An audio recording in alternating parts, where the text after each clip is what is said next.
This past Tuesday, on Tuesday night, I was watching a debate. Yeah, I kind of felt the same way when I was watching the debate, the way some of you all just responded. But God placed something on my heart that I would like to share with everyone here and those who are online with us today. Politicians never do the right thing unless a moral witness, a prophetic wing, or an ethical enclave stand before them and demand change. Abraham Lincoln did not free the slaves because he felt like it, but he was forced into glory by the moral witness of the likes of Frederick Douglass. FDR did not create the New Deal because it was a good idea, but he was forced into glory by the moral witness of people who demanded action during the Great Depression. Lyndon Baines Johnson did not sign the Civil Rights Bill and the Civil Rights Act because it was a nice idea, but he was forced into glory by the work of Martin Luther King Jr., John Lewis, and Fannie Lou Hamer, and others. Unfortunately, in our American political system, candidates and parties are beholden to special interest. But never forget, we the people have power. We the people, black people, kissed by nature's sun, have power. We have power in our vote. We have power in organizing. We have power with our pocketbook. We have power with our voice. And we have spiritual power connected to our faith. Black people have historically saved America from itself. Black people have historically been a moral witness demanding this democracy include all who yearn to breathe free. I believe the choice this November is not between two candidates, but two visions of this nation. One vision romanticizes the Confederate mythology that was birthed from the antebellum South. Another vision still sees America as the yet-to-be United States of America. I cannot support any vision. You can vote for whoever you want to, but I cannot support any vision that speaks to making America great again, because my conscience and my soul tell me when a person states America with the past tense language was great, I must speak up and say, what year are you talking about? Was it before I could vote, or was it a year I was considered nothing more as chattel? Was it a year when women did not have the right to vote, or was it the year before unions had been organized? I cannot support anyone's false nostalgia of white supremacy. I believe democracy is on the ballot. For some, and I understand it, the only issue is the horror, tragedy, pain, and destruction of human thriving in the occupied territory we call Gaza.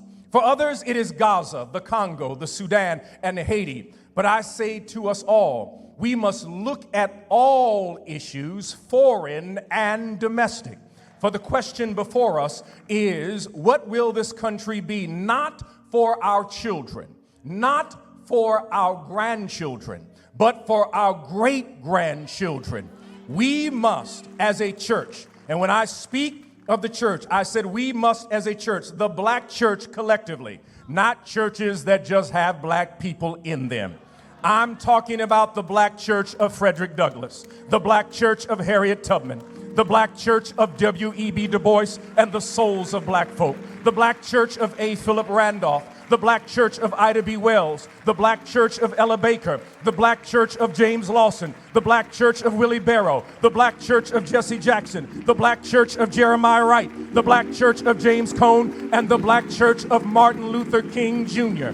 The question for us today, since democracy is on the ballot, is will we stand up for the 295,000 people who die as a result of poverty every year? The question for us today, since democracy is on the ballot, is will we speak for the 87 million people who are uninsured in this nation? The question for us today, since democracy is on the ballot, will we stand up for people such as members in this congregation who have to decide whether to pay their rent or purchase prescription drugs? The question for us today, since democracy is on the ballot, will we stand with our union sisters and brothers who are under attack by corporations who want to outlaw unions? For those who do not know, unions ended child labor. Unions created the 40-hour work week. Unions created the 8-hour work day. Unions provided unemployment benefits, workers' compensation, and your retirement benefits. That is because of the work of unions. The question for us today, since democracy is on the ballot, will we fight for HBCUs? They are being attacked across this nation, where conservative legislatures want the land that is our historically black colleges sit upon. They are coming after North Carolina A&T. They're coming after North Carolina Central University. They're coming after Florida A&M. They're coming after Alabama A&M, Jackson State, Albany State, Fort Valley Southern, any state institution that is a historically black college. Since democracy is on the ballot, will women, let me say it again, will women, not men, will women, not men, but will women have the autonomy to make medical decisions about their body, and will people of faith be present to offer compassion, love, prayer, and support regardless of their decision?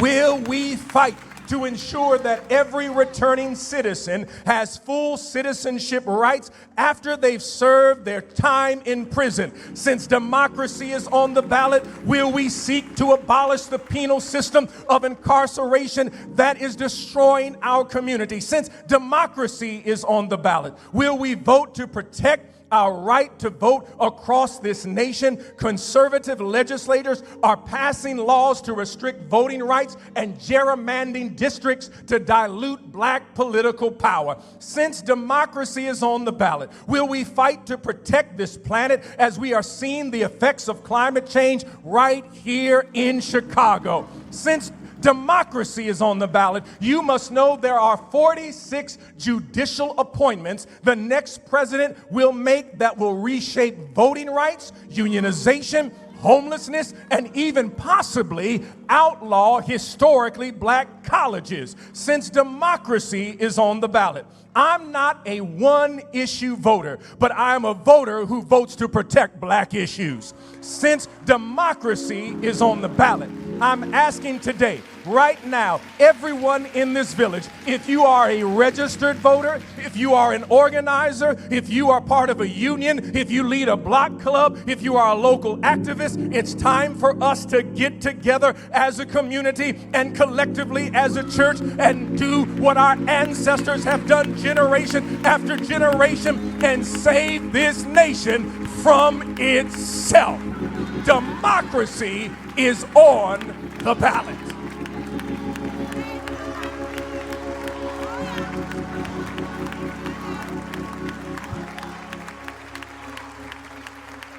Now, I said what I said, and I ain't taking it back.